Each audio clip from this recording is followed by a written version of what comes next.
માનનીય પ્રધાનમંત્રી શ્રી નરેન્દ્ર મોદી સાહેબે 2014માં પદભાર સંભાળ્યા પછી સૌથી પહેલાં પ્રાયોરિટી એમણે સ્વચ્છતા માટે આપી હતી અને એના પરિણામ પણ આવ્યા.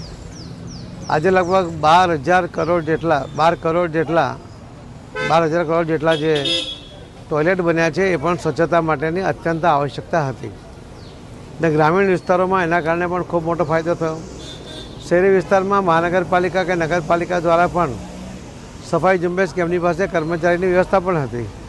સુરત મહાનગરપાલિકામાં આજે જ્યારે સ્વચ્છતાનું પહેલું બિરુદ પ્રાપ્ત કર્યું છે ત્યારે સફાઈ કર્મી સુરત શહેરના એમના અધિકારી પદાધિકારી બધાએ મળીને જે મહેનત કરી છે એના કારણે આ પ્રથમ નંબરે આજે સ્વચ્છતામાં સુરત છે. આ નંબર જાળવી રાખવું અને અલગ અલગ સમયે આવી સફાઈ ઝુંબેશ કરતા રહેવું. માનનીય પ્રધાનમંત્રી મોદી સાહેબ જ્યારે કોઈ શહેરમાં વિઝિટ કરે છે એના એક અઠવાડિયા પહેલાં ત્યાં સફાઈ ઝુંબેશ થવી જોઈએ એવો એમનો આગ્રહ હોય છે.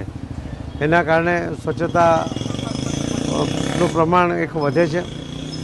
આવતીકાલે માનનીય પ્રધાનમંત્રી મોદી સાહેબ જ્યારે સુરત પધારી રહ્યા છે ત્યારે આ એક અઠવાડિયાથી મહાનગરપાલિકા એના અધિકારી કર્મચારીઓ સાથે મળીને ભારતીય જનતા પાર્ટીના સૌ આગેવાનો અને કાર્યકર્તાઓ મળીને સફાઈ ઝુંબેશ આદરી છે.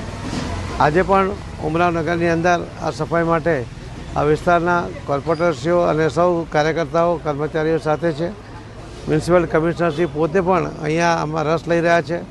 સાથે સાથે મેલેરિયા ન થાય એના માટે પાણીનો ભરાવો ન થાય એની જાગૃતિ લાવવા માટે પણ એમણે લગભગ આખા શહેરમાં 900 જેટલા કેમ્પ કર્યા છે. એ ખૂબ અભિનંદનને પાત્ર છે. ફરીથી હું સૌ નાગરિક ભાઈ બહેનોને વિનંતી કરું છું કે સ્વચ્છતા આપણા ઘર પૂરતી મર્યાદિત ન રાખતા આપણા મોહલ્લામાં, આપણા શહેરમાં, આપણા રાજ્યમાં, આપણા દેશમાં સ્વચ્છતાનો આગ્રહ કરવો જોઈએ.